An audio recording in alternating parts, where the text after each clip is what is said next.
Israeli और Iran का युद्ध बन सकता है क्या पूरी दुनिया के लिए खतरा? चलिए जानते हैं इस वीडियो में। नमस्कार, बहुत बहुत स्वागत है आप सभी का हमारे चैनल द न्यूज़ 15 में और मैं हूं आपके साथ शिवानी माघवानी। ईरान के हमलों के बाद इजरायल ने एक बार फिर ईरान के इस्फहान शहर पर हमला शुरू कर दिया है। कई मीडिया रिपोर्ट्स के मुताबिक यह हमला सोमवार तक होने वाला था, लेकिन इजरायल ने पहले ही अटैक शुरू कर दिया, जिसके बाद ईरान ने अपने डिफेंस सिस्टम को एक्टिव कर दिया है। साथ ही कई शहरों में उड़ानों को रद्द कर दिया है। ईरान के हमले के बाद अमेरिका ने चिंता जताई थी कि इजरायल ईरान के न्यूक्लियर ठिकानों पर हमला कर सकता है। इस हमले में कुछ ऐसा ही देखने को मिल रहा है। फिलहाल अभी तक न्यूक्लियर इकाई को नुकसान हुआ है या नहीं, इसका पता नहीं चल सका है, लेकिन ईरान की न्यूक्लियर इकाइयां इस्फहान शहर में भी है। इजरायल ईरान पर शुक्रवार सुबह करीब 6 बजे मिसाइल ड्रोन से हमला किया। एबीसी न्यूज ने अमेरिकी अधिकारियों के हवाले से इसकी जानकारी दी। ईरान के शहर इस्फहान के एयरपोर्ट के पास धमाकों की आवाज सुनाई दी है। हालांकि इजरायल ने अब तक इसकी पुष्टि नहीं की है। ईरान के फॉर्स न्यूज एजेंसी ने भी धमाकों की आवाज की जानकारी दी। Flight tracking website flight radar के मुताबिक धमाकों के बाद ईरानी एयर स्पेस से कई फ्लाइट्स को डाइवर्ट कर दिया गया है। मिली जानकारी के मुताबिक करीब 8 विमानों के रास्ते बदलने की खबर है। बता दें कि इस्फहान वही प्रांत है जहां नाटांज समेत ईरान के कई न्यूक्लियर साइट्स मौजूद हैं।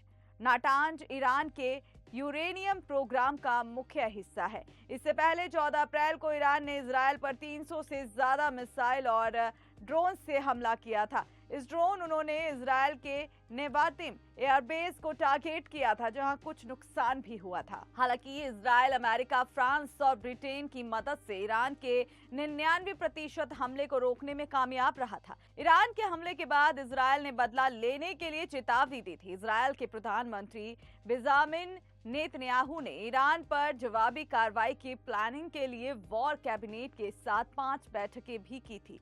इजरायल के हमले के बाद अब पूरी दुनिया में युद्ध का खतरा बढ़ता जा रहा है, क्योंकि रूस यूक्रेन का युद्ध सालों से चल रहा है। दूसरी तरफ इजरायल और फिलिस्तीन के बीच युद्ध चल रहा है। अब इस युद्ध में फिलिस्तीन के साथ खुले तौर पर ईरान सामने आ गया है। वहीं दूसरी तरफ रूस ने ईरान को सहयोग करने की बात कही है। इससे पहले भी इजरायल के साथ अमेरिका खड़ा है। इस तरह से यह जंग 2 भागों में बंट सकती है और कई देश इसमें शामिल हो सकते हैं। इजरायल की तरफ से एयर स्ट्राइक की खबर उस वक्त सामने आई जब ईरान के supreme leader Ayatollah Ali Khamenei अपना 85वां जन्मदिन मना रहे हैं। खामेनेई 1989 से ईरान के सुप्रीम लीडर हैं। अमेरिकी प्रसारक एबीसी न्यूज के अनुसार इजरायल ने ईरान में एक साइट पर मिसाइल हमला किया है। ईरान की फोर्स समाचार एजेंसी ने इस्फहान प्रांत में विस्फोटों की सूचना दी है और राज्य टेलीविजन ने बताया है कि कई शहरों में उड़ानें निलंबित कर दी गई हैं। दूसरी तरफ सीरिया और इराक में भी विस्फोट की खबरें आई हैं। फिलहाल इस पर अभी विस्तार में जानकारी नहीं मिल सकी है। 1 अप्रैल को सीरिया में ईरान के दूतावास पर संदिग्ध इजरायली हमले के बाद ईरान ने इजरायल पर ड्रोन और मिसाइलों से हमला किया था। अब इसके जवाब में इजरायल ईरान में बम फेंक रहा है। इजरायली हमले में ईरान के इस्लामिक रिवॉल्यूशनरी गार्ड कॉर्प्स के 2 जनरलों सहित 13 लोग मारे गए थे।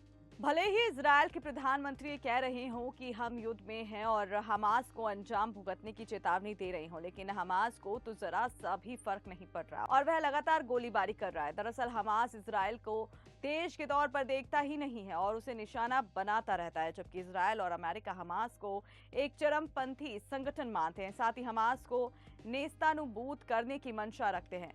फलस्तीन अरबी और बहुसंख्यक मुस्लिम बहुल इलाका है, जहां की आबादी तकरीबन 20 लाख है। साल 1947 के बाद संयुक्त राष्ट्र ने फलस्तीन को यहूदी और अरब राज्य में विभाजित करने के लिए मतदान किया था, जिसके बाद से 6 मार्च 1948 को अरब और यहूदियों के बीच पहला संघर्ष हुआ और तब से लेकर आज तक फलस्तीन और इजरायल के बीच संघर्ष जारी है। ईरान के इजरायल पर हमले के बाद इजरायल के प्रधानमंत्री ने कहा था कि हम इस हमले का जरूर जवाब देंगे। इजरायल वॉर कैबिनेट में हमले को लेकर पूर्ण सहमति नहीं बना पाई थी, लेकिन इजरायल ने 1 हफ्ते के बाद हमले का जवाब दे दिया। हालांकि अभी तक ईरान से किसी भी हताहत की खबर नहीं आई है। ईरान मीडिया के मुताबिक देश में एयर डिफेंस सिस्टम को एक्टिव कर दिया गया है। बता दें कि ईरान के राष्ट्रपति ने इजरायल को धमकी दी थी कि अगर इजरायल ने अब हमला किया तो हम जवाब बहुत खतरनाक देंगे। इजरायल के जवाबी हमले के बाद क्षेत्र में युद्ध फैलने का डर और बढ़ गया है। इजरायल और ईरान के बीच शुरू हुए इस संघर्ष के कारण हजारों भारतीयों पर संकट के बादल मंडरा रहे हैं। इजरायल में भारतीय दूतावास ने एडवाइजरी जारी की है। इसमें कहा गया है कि क्षेत्र में हाल ही में हुई घटनाओं को देखते हुए इजरायल में रहने वाले सभी भारतीय नागरिकों को शांत रहने और इजरायली अधिकारियों की ओर से जारी किए जाने वाले प्रोटोकॉल का पालन करें।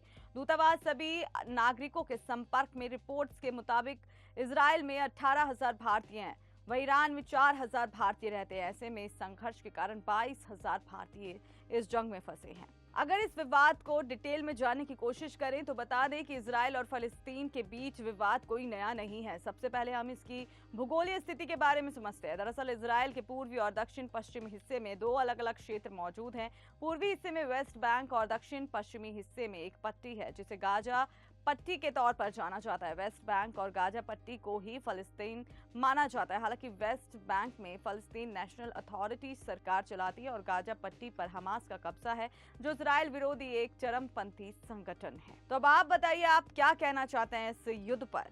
क्या ये भारत के लिए खतरा बन सकता है और पूरे देश के लिए भी खतरा बन सकता है? कमेंट बॉक्स में अपनी प्रतिक्रिया जरूर दें।